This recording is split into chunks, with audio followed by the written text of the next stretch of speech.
नमस्कार दोस्तों, मैं शिवमान सोलंकी अपने YouTube चैनल लॉ टेस्टिंग में आपका स्वागत करता हूं। आज मैं आपको पुनः एक नए विषय की ओर ले जाने के लिए आया हूं। आज का विषय विवाहित दंपति में अगर कोई तनाव पैदा होता है तो उस स्थिति में यदि पत्नी रूठ कर मैके चली जाती है या फिर पति अपनी पत्नी को मैके से वापस नहीं बुला रहा तो इस स्थिति में क्या न्यायालय कोई मदद कर सकता है? इसका जवाब है हाँ, न्यायालय भी इस स्थिति में मदद कर सकता है।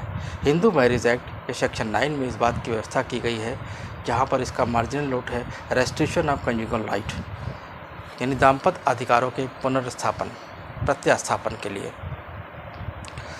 यहाँ पर यह बताया गया है कि अगर पति अपनी पत्नी को मैके से ला नहीं रहा है या पत्नी मैके में जाकर बैठ गई है और पति के ससुराल पक्ष में वापस नहीं आ रही है, तो दोनों ही के लिए सेक्शन 9 में व्यवस्था की गई है कि वो जिला न्यायालय में अगर वहाँ पर फैमिली कोर्ट बना है तो फैमिली कोर्ट में इस बात की पिटीशन करके मुकदमा करके अपनी पत्नी की वापसी के लिए या पति को ये बात कर सकता है कि वो अपनी पत्नी को ससुराल में ले जाए, इसके लिए बात की जा सकता है। तो आइए सेक्शन 9 को समझने का प्रयास करते हैं। सेक्शन 9 हिंदू मैरिज एक्ट 1955 दाम्पत्य अधिकारों का प्रस्थापन।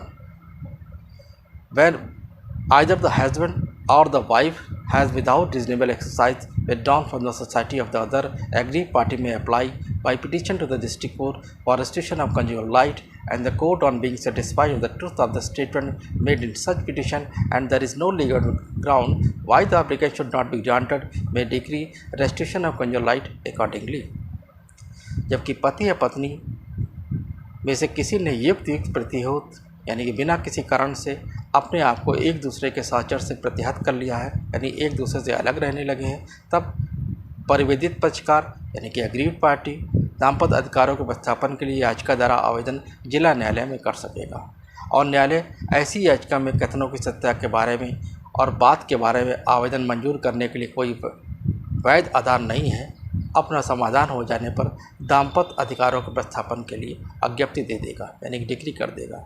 जब यहाँ यह प्रश्न उठता है क्या साक्षर से प्रत्याहरण के लिए युक्तिक प्रतिरोध है, यह युक्तिक प्रतिरोध साबित करने का भार उस व्यक्ति पर होगा जिसने साक्षर से प्रत्याहरण किया है।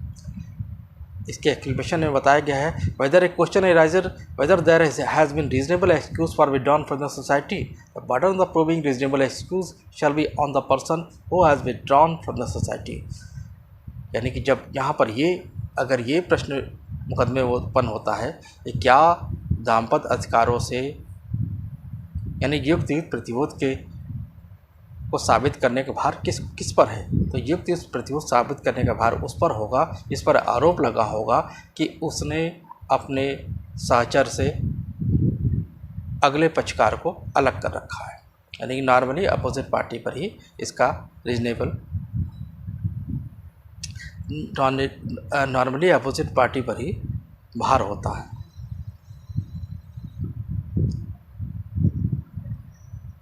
भारत में पति और पत्नी एक दूसरे के साथ रहने का अधिकार किसी कानून की देन नहीं है, बल्कि यह अधिकार विवाह जैसी अवधारणा में अंतर्निहित है। यहाँ नहीं कहा जा सकता कि अधिनियम की धारा 9 संविधान के अनुच्छेद 14 तथा 21 का उल्लंघन करती है। सरोज रानी बनाम Sudarshan Kumar AIR 1984 supreme court 1962 में सेक्शन 9 को कॉन्स्टिट्यूशनल वैलिड घोषित किया गया था। अगर इसके बचाव की बात करें कि अपोजिट पार्टी के पास क्या बचाव होते हैं, तो अपोजिट पार्टी के पास ये बचाव हो सकते हैं। नंबर 1 कि वो ये कह सकता है कि उसने अपनी पत्नी को साचर से नहीं हटाया या अपोजिट पार्टी को उसने साचर से नहीं हटाया या फिर साचर से हटाने का कोई युक्त कारण है। प्रार्थी और प्रत्यर्थी के बीच कोई विवाह अस्तित्व में ही नहीं है। प्रार्थी अपनी गलती या युक्ति का लाभ उठाना चाह रहा है। याचिका दायर में अनावश्यक या अनुचित विलम्ब हुआ है। याचिका प्रत्यर्थी की साठगांठ के साथ पेश की गई है।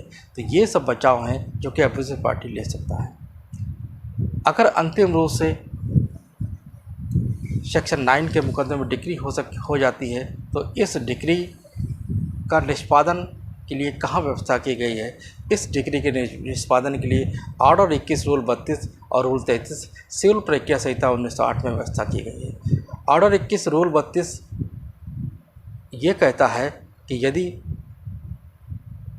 दाम्पत्य अधिकारों के प्रस्थापना के लिए कोई डिक्री पारित कर दी गई है तो इस डिक्री का जो निष्पादन होगा वो अपोजिट पार्टी की प्रॉपर्टी को कुर्की करके किया जा सकता है। और ऑर्डर 21 रूल 33 ये कहता है कि अपोजिट पार्टी की डिक्री का निष्पादन पीरियोडिकल पेमेंट के द्वारा किया जा सकता है या फिर पीरियोडिकल पेमेंट की श्योरिटी देकर किया जा सकता है। और ऑर्डर 21 रूल 33 सब क्लास 3 ये कहता है कि अगर परिस्थितियों में किसी तरह का परिवर्तन होता है, कुछ नई परिस्थितियाँ उत्पन्न हो जाती हैं, तो ऑर्डर 21 रूल 33 सब क्लास 3 में प्रार्थना पत्र दे करके इस आदेश को के निष्पादन को सस्पेंड भी किया जा सकता है, निलंबित भी किया जा सकता है या फिर उसमें परिवर्तन भी किया जा सकता है। तो ये आपने देखा कि आज मैंने आपको इस विषय की ओर चर्चा की है कि जहाँ पर वैवाहिक ज़िंदगी में कभी कभी ऐसे अवसर आते हैं जहाँ पति और पत्नी के बीच में तनाव उत्पन्न हो जाता है और पत्नियाँ मैके चली जाती हैं, या अगर पत्नी मैके चली गई है तो पति उनको वापस नहीं बुला रहे, तो दोनों ही स्थिति में न्यायालय के द्वारा भी इनसे मदद ली जा सकती है। परंतु इसमें एक ध्यान देने योग्य बात यह है कि न्यायालय किसी भी दंपति को साथ में रहने के लिए बाध्य नहीं कर सकता है, क्योंकि ऑर्डर 21 रूल 32 और रूल 33 में जो निष्पादन का तरीका बताया गया था उसमें यही बताया गया प्रॉपर्टी को कुर्की की जा सकती है या फिर पीरियोडिकल पेमेंट के द्वारा उसका पेमेंट किया जा सकता है। यदि आपको मेरा चैनल समझ में आता है तो कृपया इसे लाइक करें, सब्सक्राइब करें, शेयर करें। जय हिंद, जय भारत।